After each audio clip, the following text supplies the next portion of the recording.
Bonjour à tous et à toutes. Je vous remercie sincèrement de suivre mes nouvelles. J'aimerais savoir un peu plus si elles vous plaisent ou pas, si vous pouviez mettre de temps à autre un petit commentaire. Cela m'aiderait à faire des choix qui iraient directement dans vos désirs. Alors aujourd'hui, je vous propose une petite nouvelle où l'on voit, l'apparition pour la première fois du personnage, londonien Sherlock Holmes de Arthur Conan Doyle. Il apparaît dans le roman, Une étude en rouge, publié en novembre 1887 et il est le premier chapitre, de ce roman. Je vous le livre pour que vous puissiez éventuellement faire un parallèle avec la première apparition de notre héros national, Arsène Lupin. Voilà, premier chapitre, Monsieur Sherlock Holmes. En 1878, reçu médecin à l'université de Londres, je me rendis à Netley pour suivre les cours prescrits aux chirurgiens de l'armée. Et là, je complétais mes études. On me désigna ensuite comme aide-major pour le 5e régiment de fusiliers de Northumberland, en garnison aux Indes.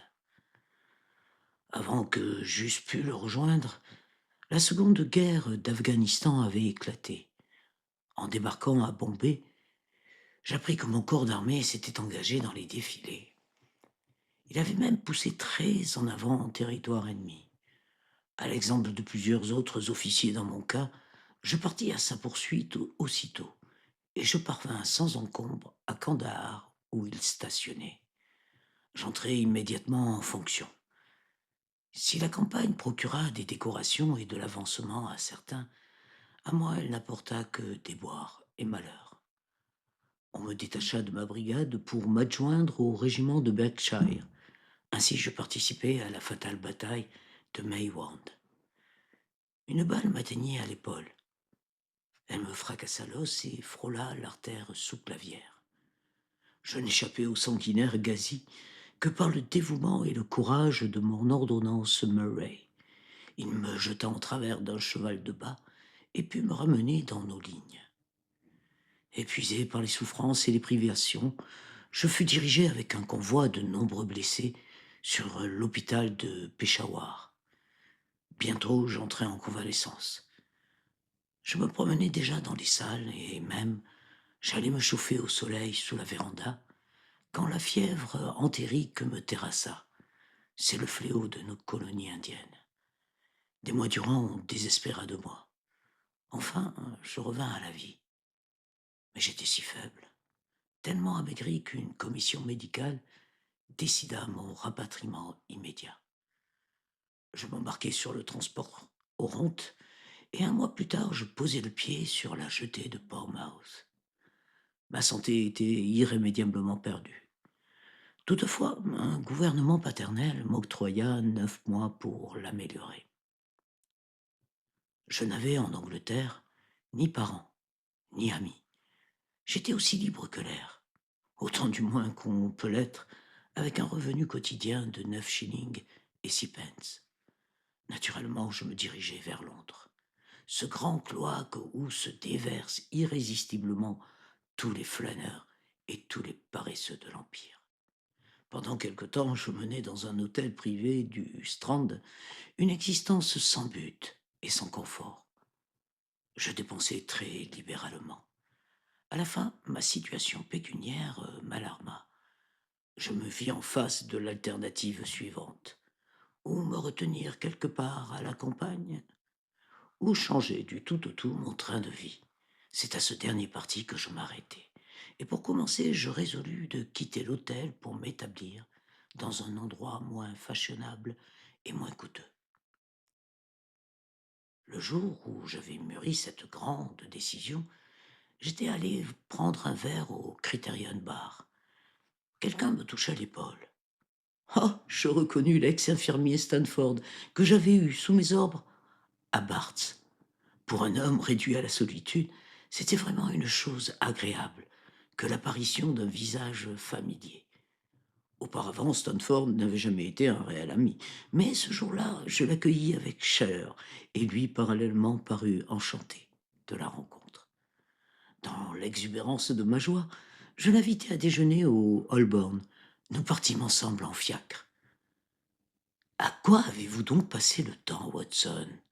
Me demanda-t-il sans dissimuler son étonnement, tandis que nous roulions avec un bruit de ferraille à travers les rues encombrées de Londres. Vous êtes aussi mince qu'une latte et aussi brun qu'une noix. Je lui racontai brièvement mes aventures. Pauvre diable, fit-il avec compassion après avoir écouté mon récit. Qu'est-ce que vous vous proposez de faire maintenant? Chercher un appartement, répondis-je. Peut-on se loger confortablement à bon marché? Voilà qui est étrange, dit mon compagnon. Vous êtes le second aujourd'hui à me poser cette question. Et qui était le premier?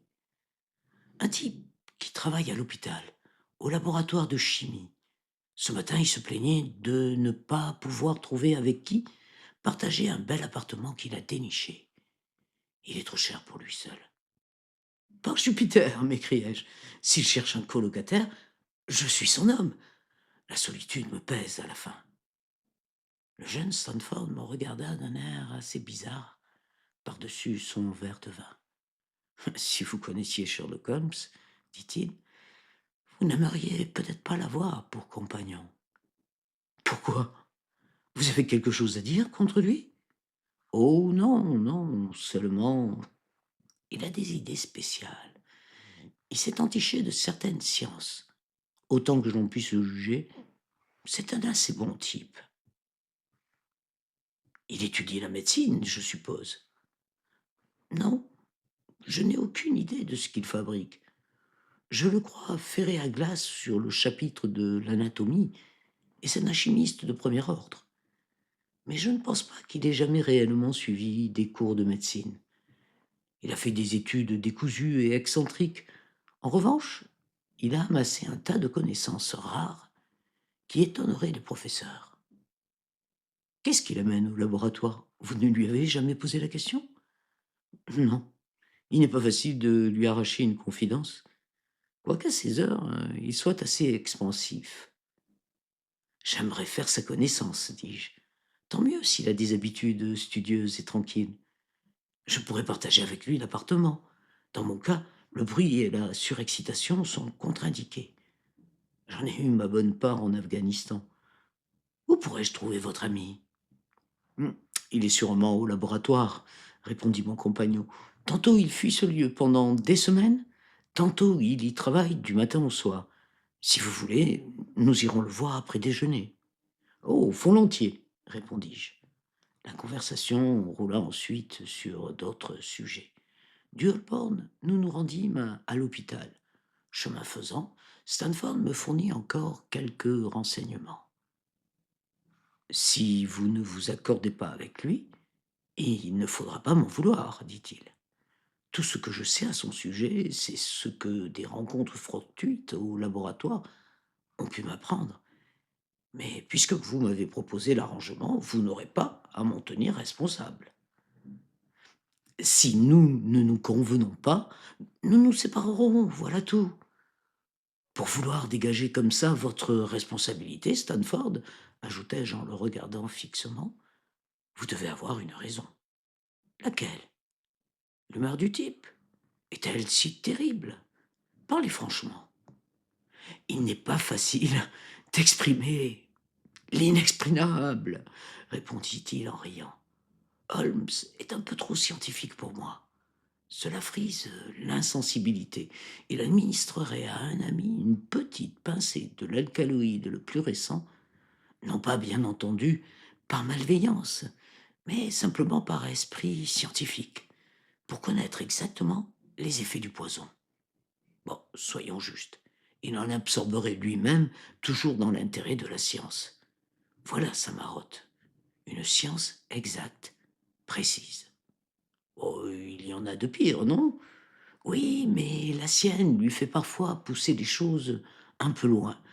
Quand par exemple il bat dans les salles de dissection les cadavres à coups de canne, vous avouerez qu'elle se manifeste d'une manière pour le moins bizarre. Il bat les cadavres. Oui, pour vérifier si on peut leur faire des bleus. Je l'ai vu, de mes yeux vus. Et vous dites, après cela, qu'il n'étudie pas la médecine. Dieu sait quel est l'objet de ses recherches. Nous voici arrivés. Jugez l'homme par vous-même. Comme il parlait, nous enfilâmes un passage étroit et nous pénétrâmes par une petite porte latérale dans une aile du grand hôpital. Là, j'étais sur mon terrain. Pas besoin de guide pour monter le morne escalier de pierre et franchir le long corridor offrant sa perspective de murs blanchis à la chaux et de portes peintes en marron foncé. À l'extrémité du corridor, un couloir bas et voûté conduisait au laboratoire de chimie. C'était une pièce haute de plafond, encombrée d'innombrables bouteilles.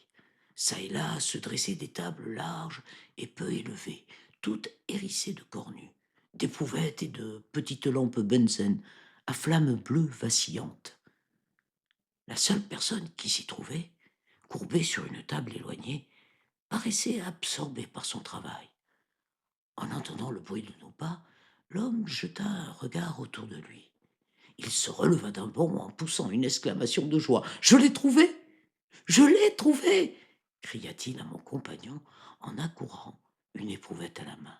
« J'ai trouvé un réactif qui ne peut être précipité que par l'hémoglobine. » Sa physionomie n'aurait pas exprimé plus de ravissement s'il avait découvert une mine d'or. « Docteur Watson, Monsieur Sherlock Holmes, dit Stanford en nous présentant l'un à l'autre. « Comment allez-vous » dit-il cordialement. Il me serra la main avec une vigueur dont je ne l'aurais pas cru capable.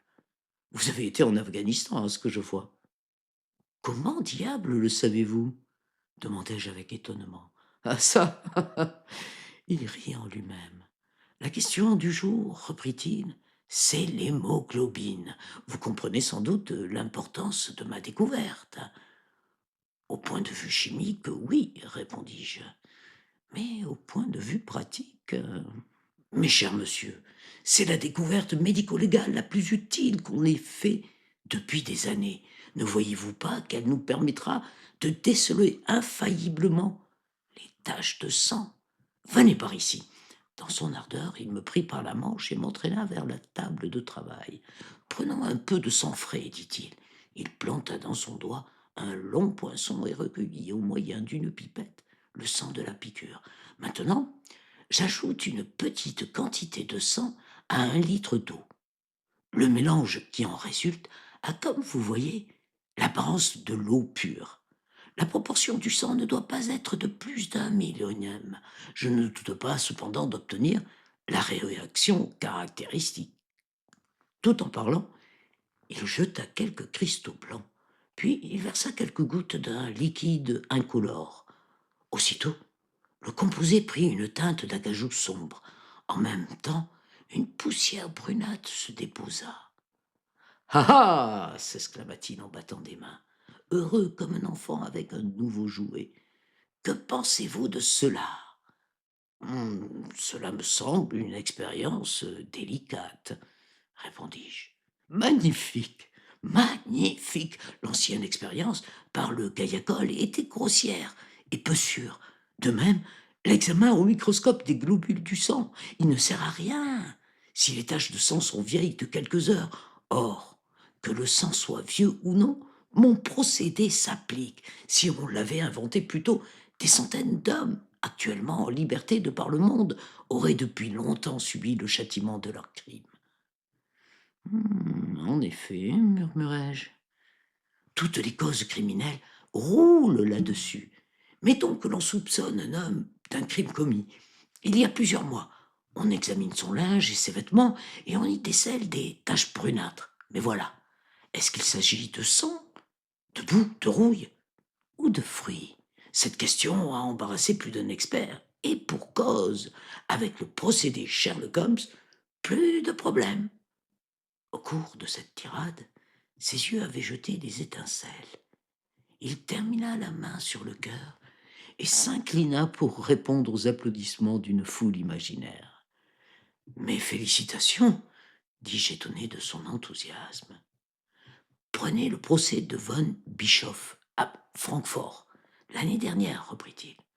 À coup sûr, il aurait été pendu si l'on avait connu ce réactif. Il y a eu aussi Mason de Bradford, et le fameux Muller, et Lefebvre de Montpellier, et Sanson de la Nouvelle-Orléans.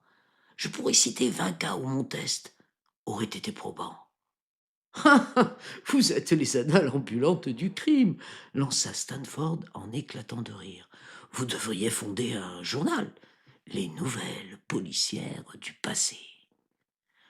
Cela serait une lecture très profitable, dit Sherlock Holmes en collant un petit morceau de taffetas gommé sur la piqûre de son doigt. Se tournant vers moi avec un sourire, il ajouta: il faut que je prenne des précautions, car je tripote pas mal de poison. Il exhiba sa main. Elle était mouchetée de petits morceaux de taffetas et brûlée un peu partout par des acides puissants. Euh, nous sommes venus pour affaire, dit Stanford. Il s'assit sur un tabouret et il en poussa un autre vers moi. Mon ami, ici présent, cherche un logis. Comme vous n'avez pas encore trouvé de personne avec qui partager l'appartement, j'ai cru bon de vous mettre en rapport. Sherlock Holmes parut enchanté. J'ai l'œil sur un appartement dans Baker Street, dit-il. Cela ferait très bien notre affaire. L'odeur du tabac fort ne vous incommode pas, j'espère. Je fume moi-même le chip, répondis-je. Un bon point pour vous, je suis toujours entouré de produits chimiques, et à l'occasion, je fais des expériences. Cela non plus ne vous gêne pas? Pas du tout. Voyons, quels sont mes autres défauts? Ah oui, de temps à autre, j'ai le cafard. Je reste plusieurs jours de suite sans ouvrir la bouche. Il ne faudra pas croire alors que je vous boude. Cela passera si vous me laissez tranquille. À votre tour maintenant. Qu'est-ce que vous avez à avouer? Oh, il vaut mieux que deux types qui envisagent de vivre en commun connaissent d'avance le pire l'un de l'autre. L'idée d'être à mon tour sur la sellette m'amusa. J'ai un petit bulldog, dis-je. Je suis anti-bruit parce que mes nerfs sont ébranlés. Je me lève à des heures impossibles et je suis très paresseux. En bonne santé. J'ai bien d'autres vices, mais pour le moment, ce que je viens d'énumérer sont les principaux. Euh, Faites-vous entrer le violon dans la catégorie des bruits fâcheux? Demanda-t-il avec anxiété. Cela dépend de l'exécutant, répondis-je. Un morceau bien exécuté est un régal divin, mais s'il est mal... Allons, ça ira, s'écria-t-il en riant de bon cœur. C'est une affaire faite. Si bien entendu, l'appartement vous plaît. Quand le visiterons-nous? Venez me prendre demain midi. Nous irons tout régler ensemble. C'est entendu, dis-je en lui serrant la main. À midi précis. Stanford et moi, nous le laissâmes au milieu de ses produits chimiques et nous marchâmes vers mon hôtel. Je m'arrêtai soudain et tournai vers lui. À propos, demandai-je, à quoi diable a-t-il vu que je revenais de l'Afghanistan? Mon compagnon eut un sourire énigmatique. Voilà justement sa petite originalité, dit-il. Il a un don de divination extraordinaire. Plusieurs ont cherché sans succès à se l'expliquer. Oh oh, un mystère. À la bonne heure, dis-je en me frottant les mains. C'est très piquant. Je vous sais gré de nous avoir mis en rapport. L'étude de l'homme est, comme vous le savez, le propre de l'homme. Alors, étudiez-le, dit Stanford en prenant congé de moi. Mais vous trouverez le problème épineux. Je parie qu'il en apprendra plus sur vous que vous n'en apprendrez sur lui. Au plaisir, Watson. Au plaisir, répondis-je. Je déambulai vers mon hôtel, fort intrigué par ma nouvelle relation.